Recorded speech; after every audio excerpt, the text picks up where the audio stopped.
Assalamualaikum warahmatullahi wabarakatuh.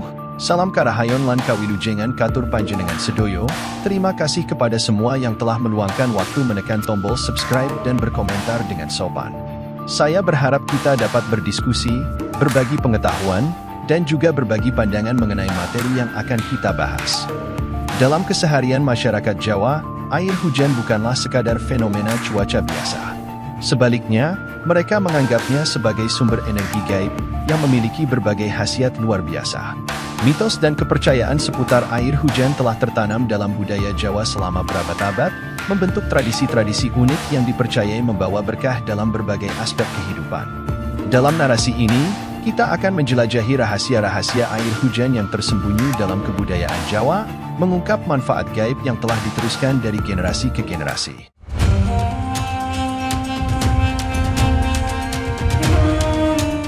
1. Sejarah meminum air hujan untuk anak pintar. Tradisi ini dipercaya bermula dari sejarah yang melibatkan sosok penting dalam sejarah Garut, yakni Mbah Dalem Arif Muhammad. Mbah Dalem Arif Muhammad adalah tokoh yang dihormati di Garut karena perannya dalam membendung daerah aliran sungai yang pada gilirannya menciptakan banyak danau di wilayah tersebut. Namun, perannya tidak hanya terbatas pada aspek geografis, melainkan juga melibatkan tradisi spiritual yang masih dipegang teguh oleh keturunannya hingga kini. Mbah Dalem Arif Muhammad berasal dari Kerajaan Mataram di Jawa Timur dan datang ke wilayah Garut dengan tujuan untuk menyerang VOC di Batavia sambil menyebarkan agama Islam. Konon, Mbah Dalem Arif Muhammad memiliki kebiasaan memberi minum anak-anaknya dengan air hujan. Keyakinannya adalah bahwa dengan memberi minum anak-anak dengan air hujan yang turun langsung dari langit, mereka akan tumbuh menjadi anak-anak yang pintar dan berguna bagi agama, bangsa, dan negara. Tradisi ini telah menjadi warisan berharga yang dijaga dengan seksama oleh sebagian masyarakat Garut hingga hari ini. Namun perlu dicatat bahwa tradisi meminum air hujan untuk meningkatkan kecerdasan anak-anak tidak semudah yang mungkin terbayangkan. Ada serangkaian syarat ritual yang harus dipenuhi agar air hujan dianggap sesuai untuk diminum. Salah satu syarat utama adalah air hujan yang digunakan haruslah yang jatuh pertama kali saat turun hujan. Ini berarti air tersebut belum boleh menyentuh genteng atau dedaunan sebelum ditadahi oleh wadah yang digunakan. Air hujan ini ditampung dengan menggunakan botol, bukan dengan gelas atau wadah lainnya. Hal ini menambahkan aspek ritualistik dalam praktik meminum air hujan ini. Botol yang digunakan untuk menampung air hujan harus terisi dengan air hujan yang turun pada saat hujan pertama kali datang. Proses pengumpulan air hujan ini dianggap sebagai langkah awal dalam meraih khasiat gaibnya. Dalam budaya Jawa, tradisi ini bukan sekadar suatu ritual biasa. Ia mengandung makna yang dalam, mengingatkan masyarakat akan nilai-nilai spiritual dan kepercayaan yang telah diwariskan oleh leluhur mereka. Mbah Dalem Arif Muhammad dan tradisi meminum air hujannya adalah bagian integral dari warisan budaya yang masih hidup dan diyakini oleh masyarakat Garut hingga kini. 2. Menambah pesona dengan air hujan dan bunga mawar. Waktu yang dianggap ideal untuk mengumpulkan air hujan dalam konteks peningkatan pesona dan daya tarik adalah pada hari Selasa, terutama setelah waktu Asyar. Hari Selasa dipercaya memiliki energi khusus yang dapat meningkatkan efek magis dari air hujan. Namun, jika Anda mengalami kesulitan dalam mendapatkan air hujan pada hari Selasa, Anda masih dapat menggunakan air hujan yang turun kapan saja, asalkan itu adalah air hujan yang jatuh langsung dari langit, tanpa menyentuh genteng atau dedaunan. Proses mengumpulkan dan mempersiapkan air hujan dengan bunga mawar adalah langkah yang harus dilakukan dengan cermat. Pertama-tama, air hujan yang sudah terkumpul harus ditempatkan dalam sebuah baskom atau wadah yang sesuai. Dalam hal ini, wadah yang terbuat dari kaca atau keramik dianggap lebih baik, karena dipercaya mampu menyerap energi dan aura embun pagi dengan lebih baik. Setelah Anda mendapatkan air hujan yang diperlukan, Anda perlu meningkatkan daya magisnya.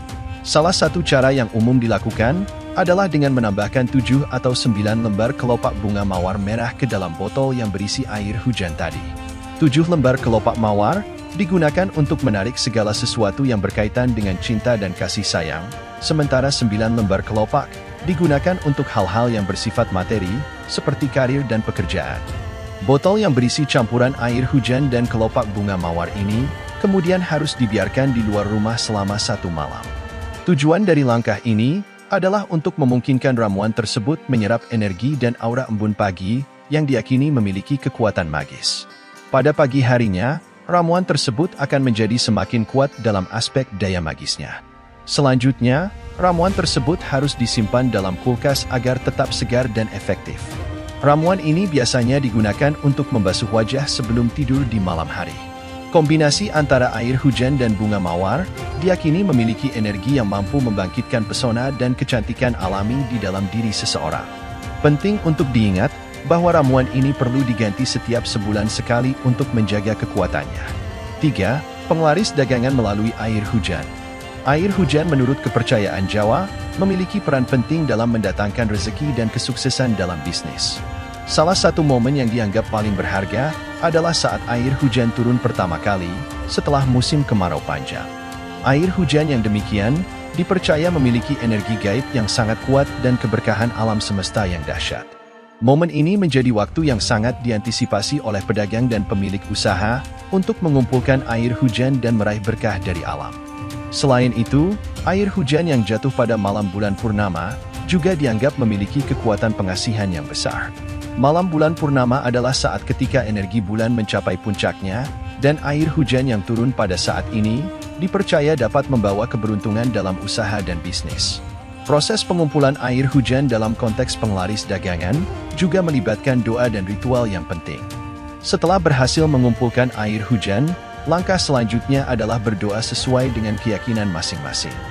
Doa ini bertujuan untuk memohon agar jalan rezeki dibuka seluas-luasnya dan usaha dagangan menjadi lancar dan sukses.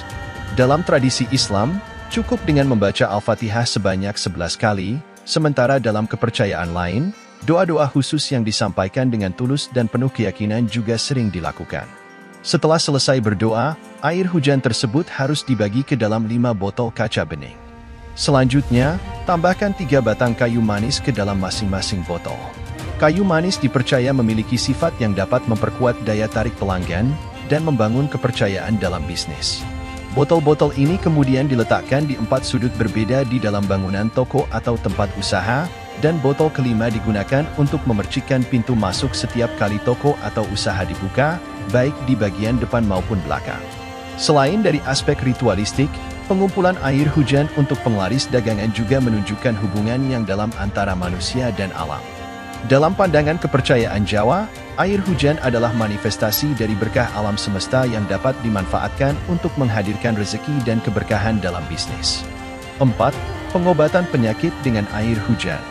Dalam kepercayaan Jawa, air hujan juga dianggap memiliki kekuatan penyembuhan yang luar biasa.